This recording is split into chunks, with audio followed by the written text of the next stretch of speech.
There was a man who planted a seed. He did not plant it in spring. He did not plant it in the season when the soil was soft and the rains were generous. He planted it in the middle of winter. The ground was hard.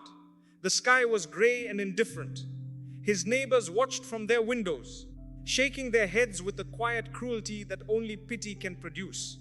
One of them walked over, a man he had known for 20 years, and said to him, "Brother, nothing will grow from that. You are wasting your time.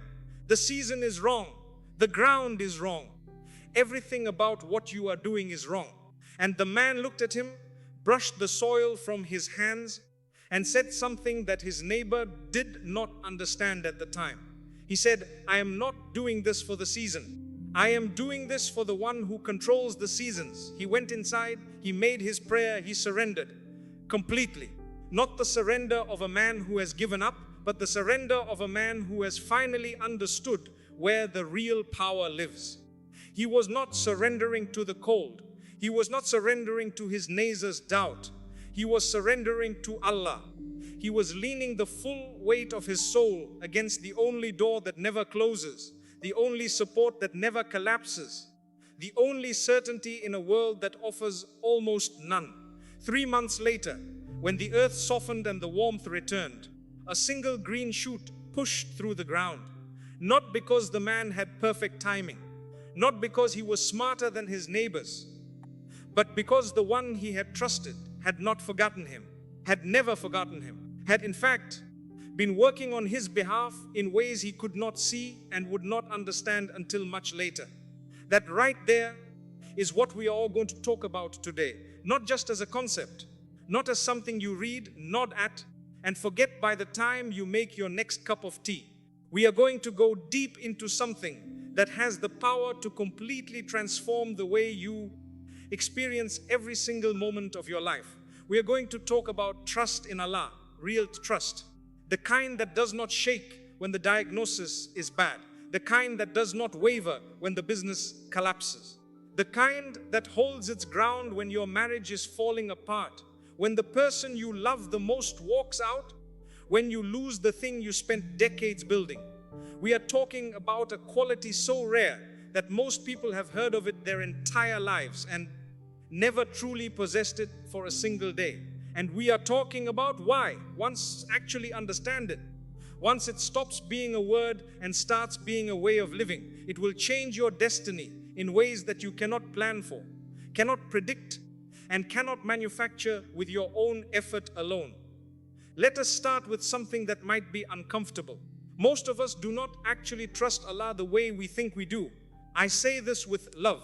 I say this because I include myself in the conversation. I say this because it is the most honest place to begin. We say the words. We write them in beautiful calligraphy and hang them on our walls. We quote them in our captions and our messages. But then the test arrives and the first thing we do is panic. The first thing we do is spiral. The first thing we do is start calculating, start manipulating, start trying to engineer the outcome ourselves. We lie awake at 3 in the morning running through every possible scenario. We call the same person 4 times to ask their opinion. We make the same supplication 20 times, but between each one, we are mentally rehearsing what we will do if Allah does not answer the way we asked. That is not trust. That is negotiation with a little bit of prayer sprinkled on top. Real trust is something else entirely. Real trust is what happens when you have done everything within your capacity and then you genuinely, completely, without reservation, hand the rest over. Not because you are passive, not because you do not care about the outcome, but because you have arrived at the unshakable conviction that the one you are handing it to is infinitely more capable, infinitely more aware, and infinitely more invested in your well-being than you are in your own. Think about that last part. Allah is more invested in your well-being than you are in your own. We find that hard to believe sometimes. We find it hard to believe, especially when things go wrong, when the answer we receive is not the answer we asked for, when the door we pushed opens to darkness instead of light, when the person we prayed to keep walks out of our lives anyway, when the job we believed was meant for us goes to someone else, when the body we asked to heal gets worse before it gets better. In those moments, it feels like abandonment. I will not pretend otherwise. There is a particular kind of pain in the experience of praying earnestly and sincerely and then watching the thing you prayed for fall apart anyway. It is one of the most spiritually challenging experiences a human being can go through. And if you have been through it, if you are going through it right now, I want you to know that your pain is not a sign of weakness. Your confusion is not a sign of weak faith. It is a sign that you are human, fully, honestly, beautifully human. But here is what I want to pour into that pain today. Here is what I want to offer you in exchange for the question that is probably burning somewhere in your chest right now. The question of why. Why did this happen? Why did Allah allow this? Why, if He loves me, did He let me lose that? Why, if my prayer was sincere, was it not answered the way I needed it to be? Stop. Just for a moment. Stop asking why. Not because the question is wrong, not because you should suppress what you feel, but because why is the wrong question entirely. And until you change the question, you will keep arriving at the wrong answer. You will keep measuring Allah's love for you by the outcomes you can see. And that is one of the most dangerous mistakes a human being can make. Allah's love is not measured in outcomes. It is measured in what those outcomes are preparing you for. Let me tell you about a woman I know, and I will not use her real name because her story is still being written. She came to me after losing her child, an infant, a few months old. The kind of loss that dismantles a person from the inside out, the kind that leaves nothing standing. She looked at me with eyes that had cried so much they had gone strangely calm, and she asked me the only question she had left. She said, "Why would Allah give me this child and then take him back before I even had the chance to know him?" I did not have the kind of answer that would fix that. There is no answer that fixes that. But I told her something that I believe with everything I have. I told her that her child did not die because Allah forgot about him. Her child returned to Allah because Allah loved him too much to leave him in this world. And Allah loves her too much to leave her without the understanding that nothing in this life is permanent, that every attachment we form here is a loan, and that the one who loaned it to her is also the one who will reunite her with him in a place where separation does not exist. She wept, I wept. But something shifted, not the grief remained. But underneath the grief, something that had been absent for months returned. A thread of connection, a fragile but real thread between her and the Allah she had momentarily believed had abandoned her. That thread is trust. That thread is the bridge between your pain and your peace. And the remarkable thing, the thing that most people discover only in retrospect, is that trust does not remove the difficulty. It changes what the difficulty does to you. Let me explain that more carefully, because this is the heart of everything we are discussing today. When you do not trust Allah, difficulty breaks you. It enters your life and it dismantles your sense of safety, your sense of self, your sense of the future. Because if there is no Allah you trust, then difficulty is just random cruelty from an indifferent universe. And that is the most terrifying thing a human being can experience. Randomness, meaninglessness, pain without purpose. A universe that does not care whether you live or die. But when you trust Allah genuinely, deeply, not just as a phrase but as a lived reality, difficulty becomes something entirely different. It becomes a process, not a punishment, a process. It enters your life, and instead of just breaking things, it begins to build things. It removes what was holding you back. It reveals what you were capable of that you never would have discovered in comfort. It redirects you towards something you never would have chosen for yourself, but that you will eventually recognize as the best thing that ever happened to you. I have seen this so many times in my life and in the lives of people I have walked alongside. The business that failed and seemed like a catastrophe turned out to be the thing that pushed someone toward their actual purpose. The marriage that ended and left someone devastated turned out to be the clearing of the path toward a partnership that actually honored them. The illness that seemed like a sentence turned out to be the experience that cracked open a person's heart and filled it with empathy and wisdom and a closeness with Allah that no amount of comfort and ease would have produced. This is not a comfortable teaching. I will not dress it up. It requires you to hold two things at once that feel contradictory. It requires you to acknowledge that something is painful and still believe that it is purposeful. It requires you to grieve and still trust. It requires you to not understand and still surrender. That is hard. I know it is hard. But I also know that it is the only way through. And this is exactly where trust in Allah, total, complete, working trust, separates the people who are destroyed by life from the people who are shaped by it. Now, I want to take you somewhere that most discussions of this topic never go. I want to talk about what trust in Allah actually looks like in practice, because I think we have been taught a version of it that is incomplete. And the incomplete version has been doing a lot of damage. The incomplete version sounds like this: just leave it to Allah and everything will be fine. That is not it. That has never been it. Trust in Allah is not passivity. Trust in Allah is not the spiritual justification for inaction. It is not what you say when you do not want to try. It is not the comfortable theology of the person who refuses to take responsibility for their own life. The Prophet, peace be upon him, was asked about the man who left his camel untied and said he was relying on Allah to protect it. And the Prophet, peace be upon him, told him to tie the camel and then rely on Allah. This is one of the most precise, practical, beautiful teachings in all of Islamic wisdom. Tie the camel, do your part, exhaust your capacity, take the step that is within your power to take, and then, only then, hand the rest to Allah. Not because you have run out of options, but because you genuinely understand that the rest was never in your hands to begin with. This is the balance that transforms a person. This is the understanding that produces results that look, to the outside observer, almost miraculous. Because when you combine disciplined effort with genuine trust, you have unlocked something that effort alone cannot produce and trust alone cannot produce. You have aligned yourself with a power that is running underneath everything, behind everything, through everything. The power of Allah, who sees not just what is happening right now, but what happened before you were born and what will happen after you are gone, and who is weaving all of it, every thread of every story, toward an end that is good for the people who trust Him. Let me give you a picture of this.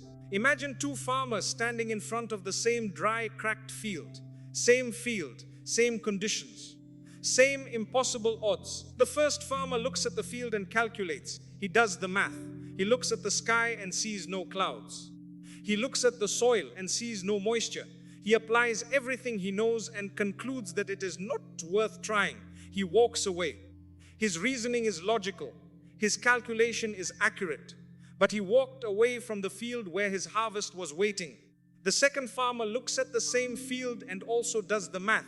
He also sees no clouds. He also feels the dry soil between his fingers. But then he does something the first farmer did not do. He plants anyway, not out of delusion, not out of naivety. He plants because he understands that he is responsible for the action, but not for the result. He plants because he knows that clouds do not need to be visible to be coming. He plants because he has a relationship with the one who controls the rain.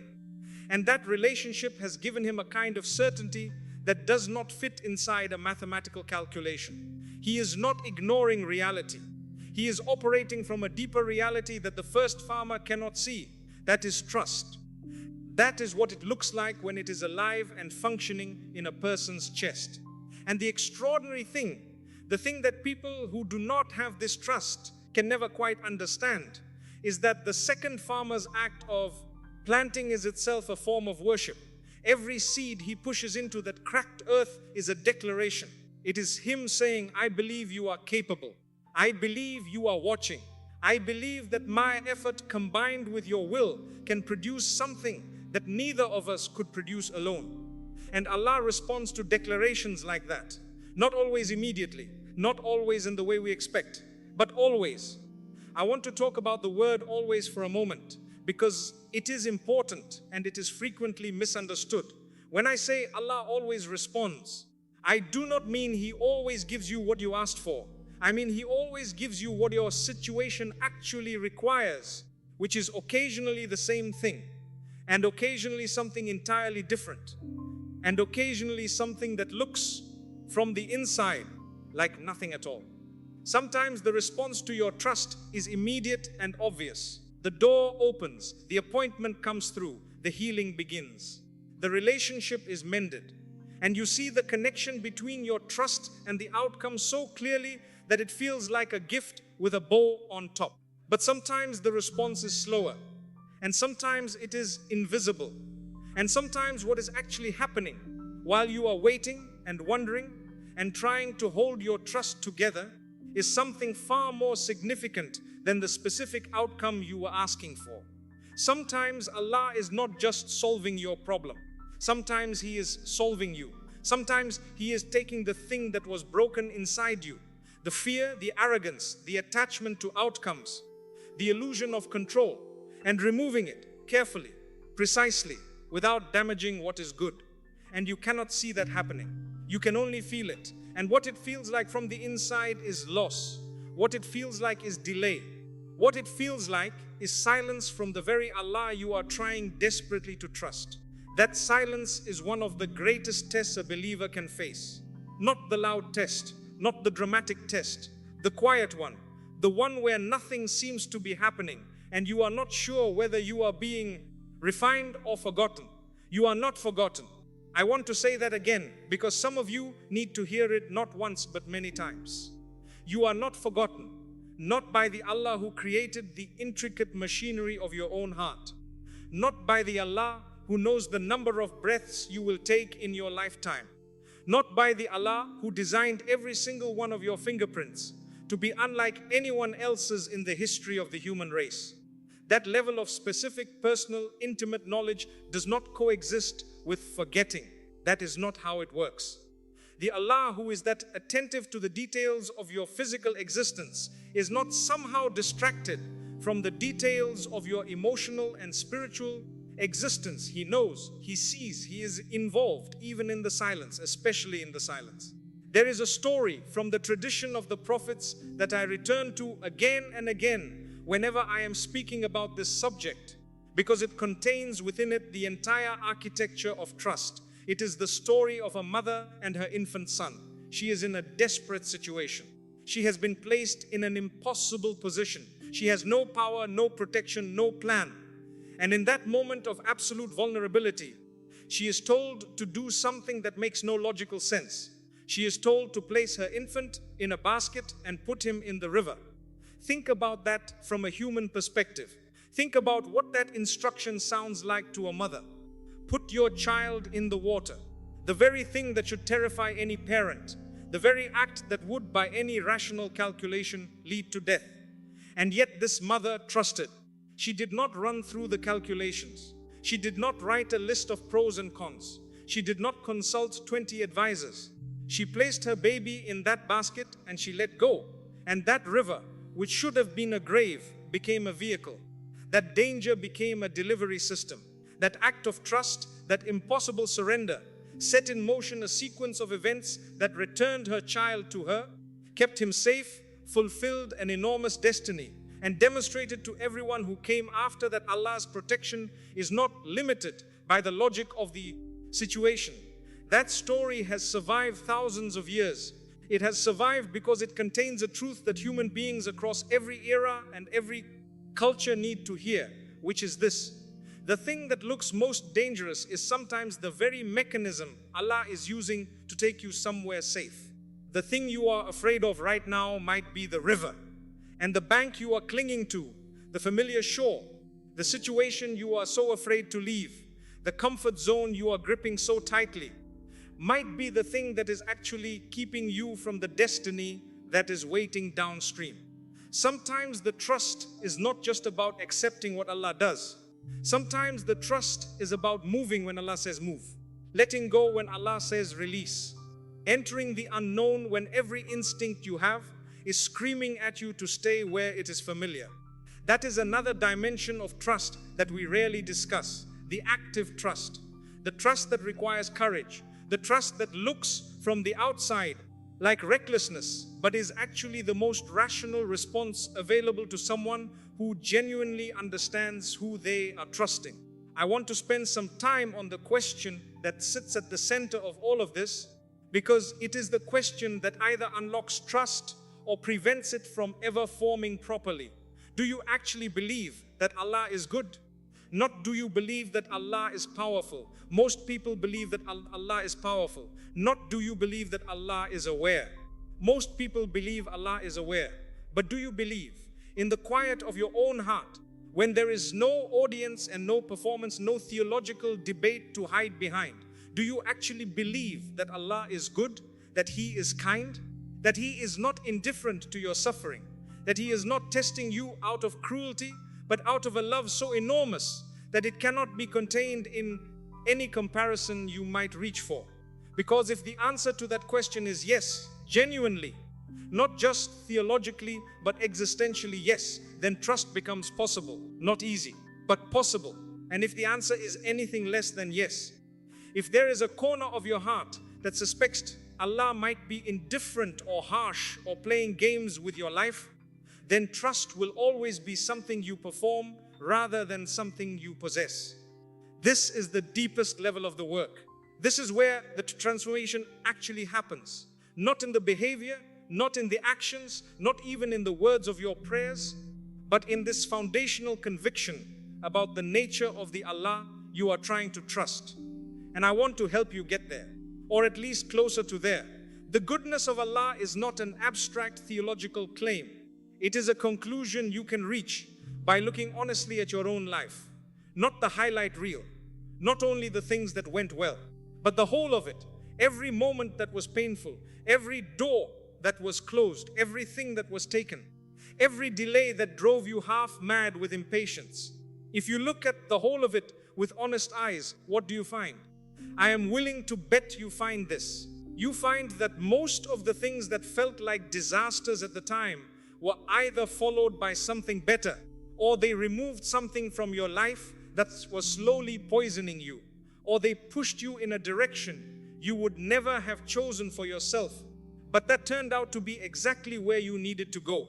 You find that the things you were most devastated to lose were often replaced by things that suited you more deeply. You find that the doors that were closed, for which you wept and raged and could not understand, were closed because what was behind them would have harmed you, and the one who closed them knew that even when you did not.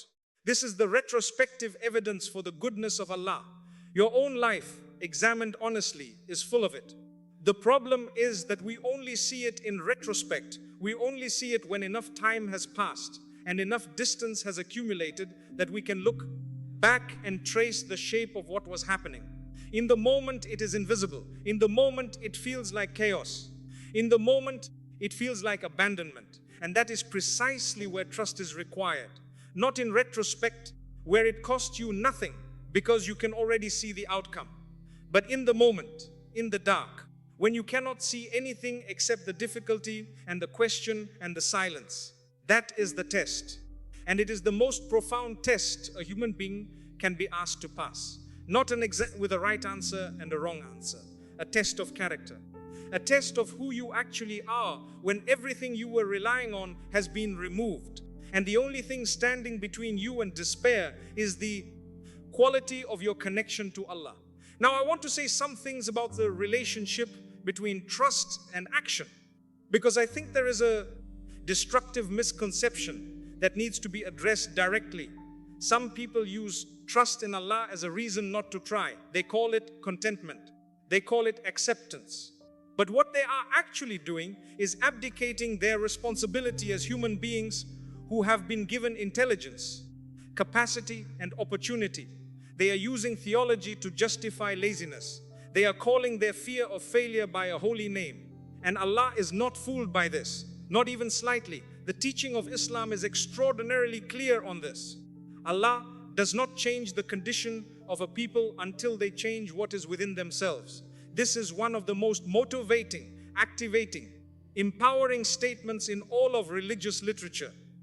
It places the beginning of change with you. It says that Allah's intervention is triggered by your movement, not your perfect performance, not your flawless execution, your movement, your sincere effort, your genuine attempt to do what you can with what you have from where you are. So when I say trust in Allah will change your destiny, I do not mean sit down and wait. I mean rise up and work and then trust. Prepare the best you can and then trust. Send the application and then trust. Have the difficult conversation and then trust. Make the change that terrifies you and then trust. Take the step into the unknown and then trust. The trust comes after the effort. It fills the space that your effort cannot fill. And that space is enormous. That space contains all of the variables you cannot control, all of the outcomes you cannot force, all of the connections you cannot manufacture, all of the timing you cannot engineer. All of that vast territory that lies beyond the reach of your effort is the domain of Allah's management. And when you trust Him with it, He manages it in ways that will often leave you astonished, in ways that will sometimes make you laugh because you would never have thought of it, in ways that will sometimes make you weep with gratitude because you realize that what He gave you was so much better than what you had asked for. I know a young man, a physician, who spent 5 years trying to build a medical practice in a city where he believed his future lay. He tried everything. He was excellent at his work. He was diligent, compassionate, skilled. Every door he knocked on gave him a polite no. Every partnership he pursued fell through at the last moment. He prayed, he worked, he tried again, he despaired.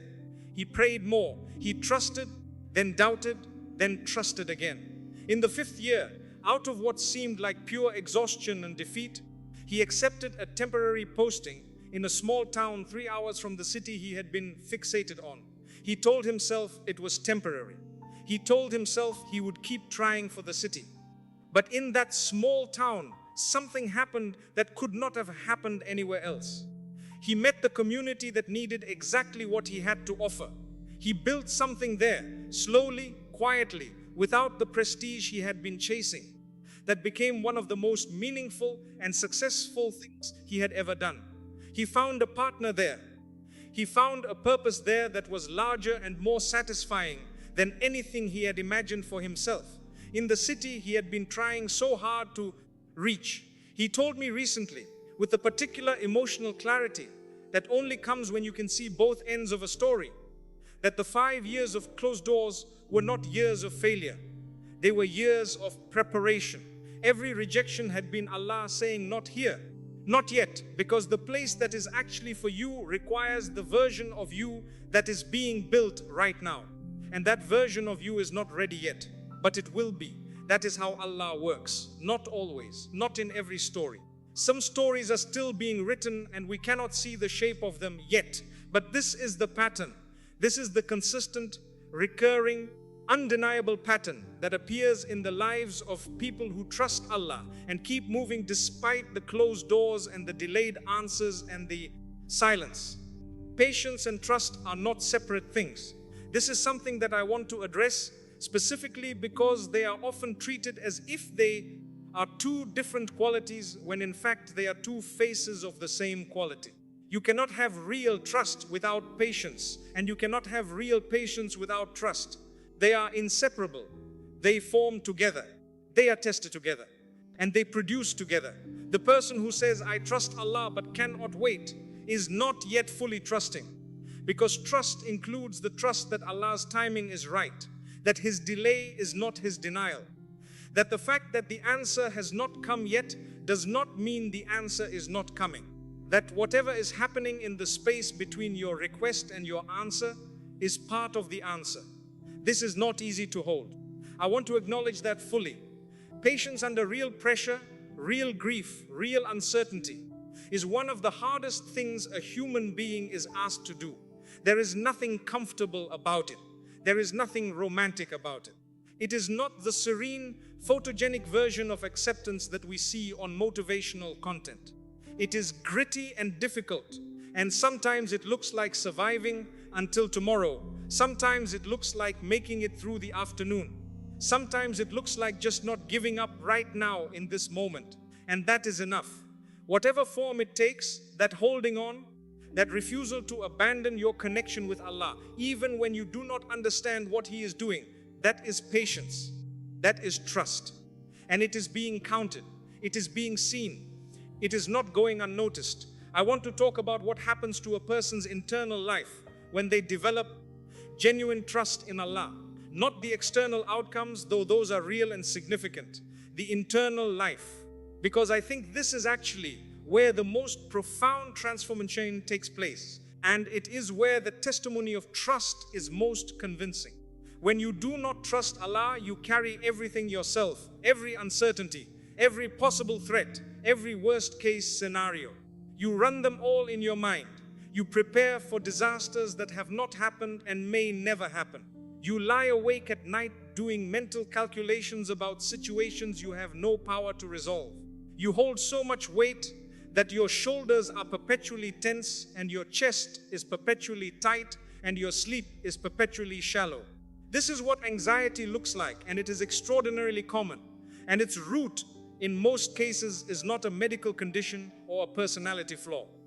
Its root is a relationship with the future that does not include Allah. It is the experience of standing alone in front of an uncertain universe and believing that everything depends on your ability to manage it. But when you trust Allah, something shifts in your relationship with uncertainty.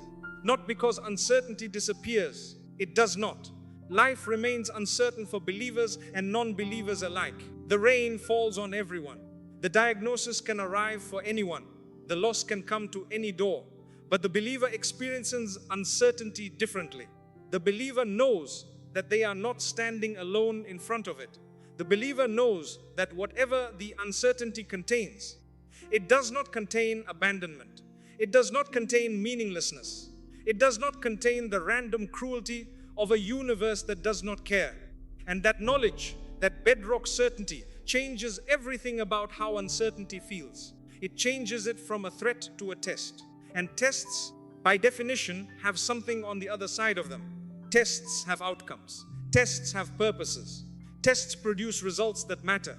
The person who lives with that understanding carries their difficulties differently, not lightly. I will not say lightly because that would be dishonest, but differently, with a quality of acceptance that does not break down into bitterness, with a capacity to grieve without despairing, with an ability to remain functional, and even to find joy inside circumstances that would otherwise be completely and utterly crushing. I have seen this. I have sat across from people in the most devastating circumstances imaginable, and I have seen in some of them a quality of peace that made no logical sense given what they were going through. Not denial, not performance, actual peace. A deep structural stillness underneath the grief, underneath the difficulty, underneath the pain. And without exception, when I have asked those people how, they have always pointed to the same place, to the relationship, to the trust, to the absolute, unshakable conviction that they are known and held by Allah who is good. That is the destination. That is what we are working toward. And now I want to give you something practical. Because wisdom without practice is just beautiful knowledge that lives in your head but never reaches your life. So here is what I want you to actually do with what we have discussed today. The first thing is this. The next time something goes wrong, and something will go wrong because that is the nature of life in this world, I want you to pause before you react. Just pause. Take one breath. And in that breath, ask yourself one question. Not why did this happen? Not what does this mean? But this, what do I actually believe about the Allah who allowed this? That question will either stabilize you or it will reveal something in your belief that needs to be strengthened. Either outcome is useful. If it stabilizes you, lean into the stability. If it reveals a weakness, do not be ashamed of it. Be honest about it. Bring it to Allah directly. Say to Him, I am struggling to trust you in this. I want to trust you. Help me trust you. That prayer, that raw, honest, unpolished prayer is one of the most powerful things you can say because it is reaching for something, and reaching is exactly what Allah responds to. The second thing is this. I want you to begin building what I call a record of evidence. not a theoretical record, a personal one. Sit down at some point in quiet and think back over your life. Think about the things you were most afraid of that did not materialize. Think about the doors that closed and what they were protecting you from. Think about the things you lost and what came after the loss. Think about the prayers that were not answered the way you asked and what was given to you instead. Build this record. Look at it when the new difficulty arrives. Because that record is the evidence that the Allah who carried you through all of those previous impossibilities is the same Allah who is with you right now. The third thing is this: tie the camel. Whatever the step is that you have been avoiding, whatever the effort is that you have been postponing, whatever the action is that lies within your capacity and that you have been dressing up as trust while it is actually fear, take it, do it. Allah does not honor the trust that uses His name as a reason to stop trying. He honors the trust that works as hard as it can and then genuinely, cleanly, without manipulation, hands the rest over. Work and then let go. That is the whole formula. It is the simplest and most difficult practice a human being can undertake. Work at the level of someone who believes that effort matters. Let go at the level of someone who believes that outcomes belong to Allah. Hold both at once. Live in the tension between them.